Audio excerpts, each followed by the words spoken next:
Hi children, good morning. What you are doing? I think you are busy in writing of the notes and you are eagerly waiting for the videos, I think so. Is it? Yes. Welcome back to our session. So, this is where is the topic? You have to guess today's topic what will be. Is it? So, I am taking the duster on the chalk. So, if I leave it, it has fallen down. So, what will be here? Guess it, children. Yeah. So, it is called as the gravitation. Due to the gravitation, the object when we have thrown up, it has fallen down. Very good. So, what's our topic? It is the gravitation.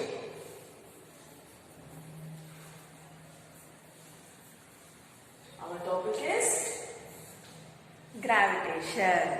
Is it? Yes. So, this gravitation, how it came, who has told this word, the earth is having the gravitational. So many forces we are having, frictional force, then gravitational force, like this, centripetal force, centrifugal force. We are having so many types of the forces, but due to the gravitational force only, who has explained this one? Sir Isaac Newton. So in the last class we have learned about the Newton's 3 laws.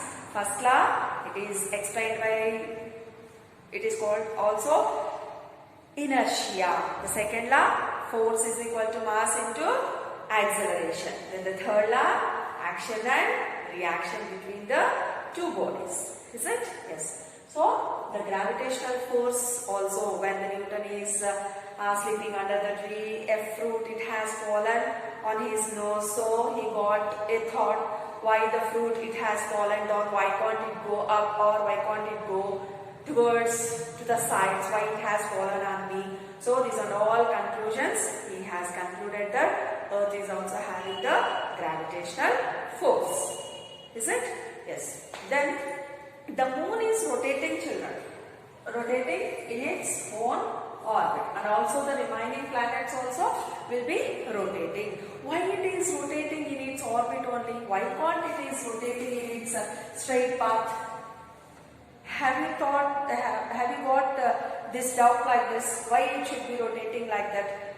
Why it should rotating in its own orbit like the circular motion? So these are all doubts was cleared by our Sir Isaac Newton. So in this class, let me learn what do you mean by the gravitational force, then how this gravitational force we are applying now in our daily situations. Let me learn now in this class. Are you ready? Yes, ready. Let me see. What do you mean by gravitation? What do you mean by gravitation? It attracts towards the other object. So gravitation is the force of attraction between two objects in the universe. What do you mean by gravitation?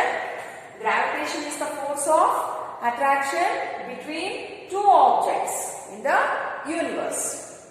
Then example, gravitation may be attraction between objects in outer space. Outer space means attraction between the earth and the moon.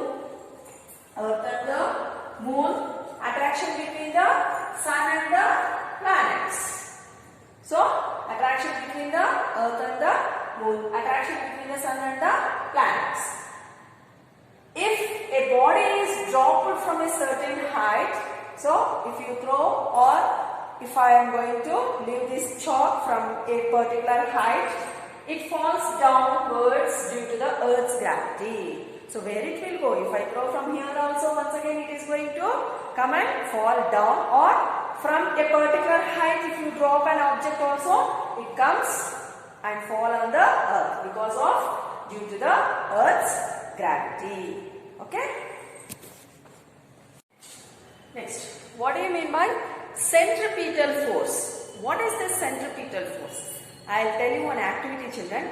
Take a stone or take a chalk, whatever may be. Take a small piece of stone or a rubber which you are going to erase it, that rubber. tie a thread to that. Okay, tightly you have to tie it. Then what we have to do?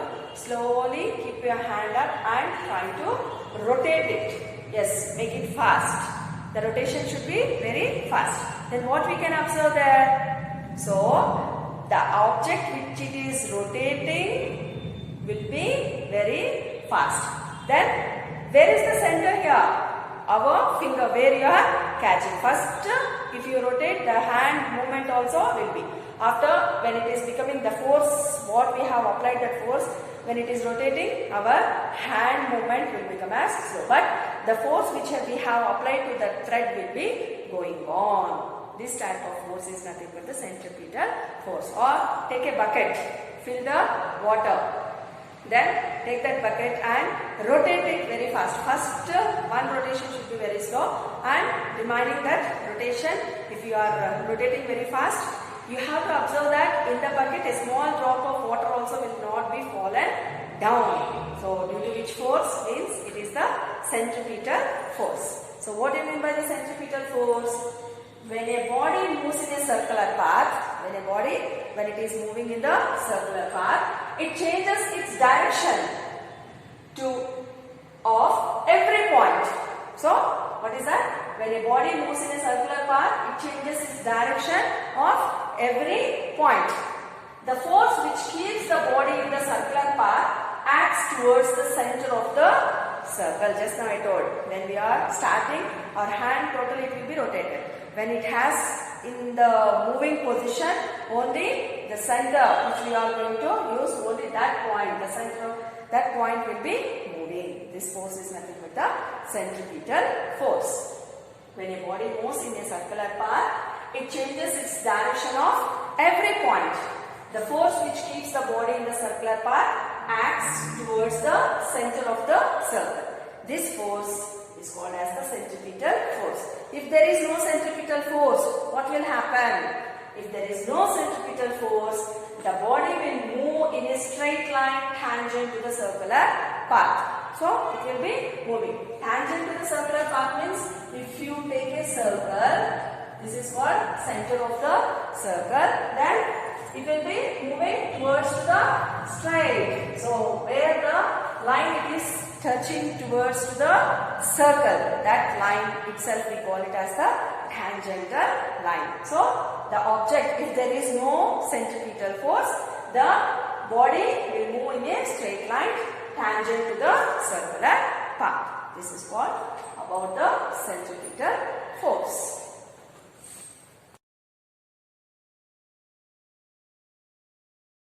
Next, let me go for universal law of gravitation. What do you mean by universal law of gravitation? Every object in the universe attracts every other object. What?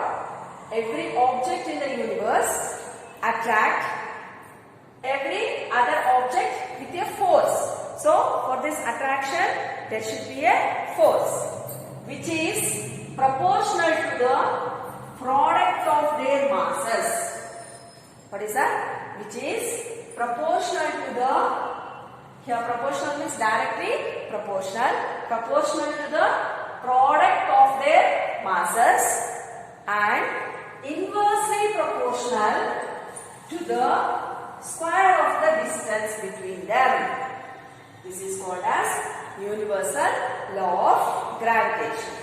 The force is along the line joining the centers to the two objects. So, what is that force? What it will do?